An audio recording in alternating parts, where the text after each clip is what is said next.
Hola a todos, como sabéis ya pocas cosas me sorprenden en esto de la sexualidad, pero hoy quería hablaros de la nueva tendencia sexual conocida como stealthing. Probablemente habéis oído hablar de ella, habréis leído en redes sociales y también os habréis informado de que existen foros para practicarla. Así que os voy a hablar solamente de cómo me asustan estas cosas, de lo ilegal y la falta de respeto o de ética en la que consiste y por supuesto de las implicaciones para la salud. Así que, dentro vídeo. ¿En qué consiste exactamente el stealthing? En español sería algo así como silencioso, ¿no? Es lo que significa el concepto. Tan silencioso como que consiste en el que el hombre mantiene relaciones sexuales, en este caso con una mujer, aunque también podría ser con otro hombre, ¿por qué no? Y a mitad del acto sexual utiliza una serie de artimañas y engaños para quitarse el preservativo y continuar con la relación sexual, de forma que expone a la otra persona a riesgos sin consentimiento. ¿Vale? Todos sabemos que el preservativo es el único método que nos cuida de embarazos, además de las infecciones de transmisión genital.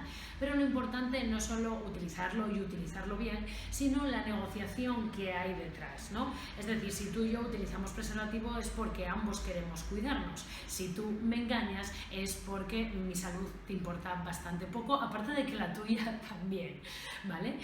No solo es una falta de ética bestial y algo así como una infidelidad, ¿no? Es totalmente amoral, sino que es un delito contra la salud pública, porque si yo te transmito a ti una enfermedad o si yo te dejo a ti embarazada sin tu consentimiento, sin que tú tengas capacidad para evitarlo porque te he engañado, estoy cometiendo un delito no solo para ti y para mí, sino también a nivel social, porque esa infección que yo te paso a ti va viajando, ¿vale? Como todos sabéis.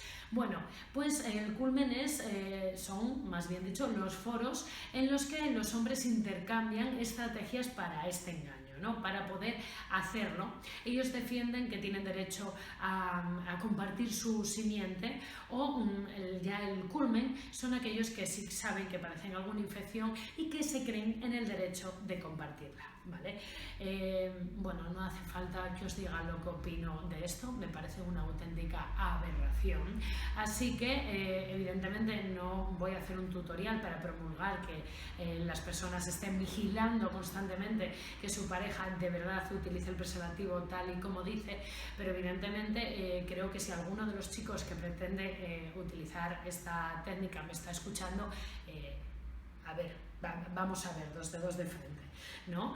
Y que, bueno, creo que, no sé si las autoridades tienen en mente legalizar esto y poner penas. En Francia sí que sabía que hace tiempo, si un hombre cometió una violación, el delito no era solo la violación, sino que encima si era sin preservativo era un delito contra la salud pública, cosa que me parece muy bien, ¿vale? Por supuesto, estoy totalmente de acuerdo en que a veces también hay mujeres que cometen delitos similares aprovechando los fluidos, ¿no? del hombre, o artimañas y engaños como que dicen utilizar anticonceptivos y luego no, para quedarse embarazadas, ¿vale? Entonces me da igual quién lo haga, lo realmente es la falta de ética y el uso de la sexualidad para fines.